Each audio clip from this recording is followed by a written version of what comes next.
there lived a king and his 3 daughters named...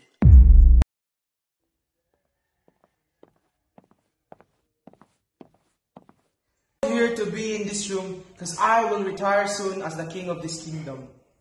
Why are you retiring? Your Highness, I love you as much as I love my life. I am going to retire as the king of this kingdom because I am too old to be serving this kingdom. And I will be dividing this kingdom into 3 parts for you, my daughters. My lord, I love you just like my sister, but she has not said enough. I love you more than my life. And nothing brings me joy than my love for you. I have nothing to say, my lord. Nothing? Nothing! Out of this kingdom, you ungrateful child! Now! What happened? Calm down, Your Majesty. Take a seat.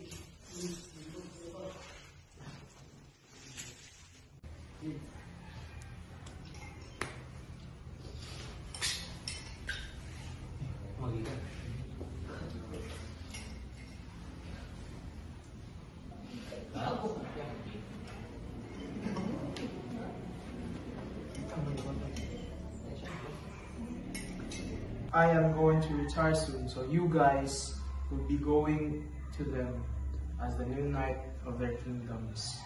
So I advise you to protect them and guide them and always protect the kingdom. And I'm going to leave them to you guys. I'm so frustrated with my father and his damned knights. They are so rude, they should leave at once and live with my sister Regan.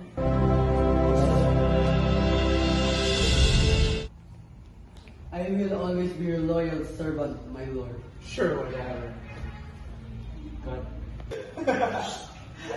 Father, what is this? Stop this party right now. My queen, why are you being rude to our guests? I don't care. Leave my palace this instant and go live with Regan. Well, quickly give this to my sister and tell her that father will be living with her for now. Okay, my majesty. Ken, come here. I am giving you this letter to be given to my daughter Regan.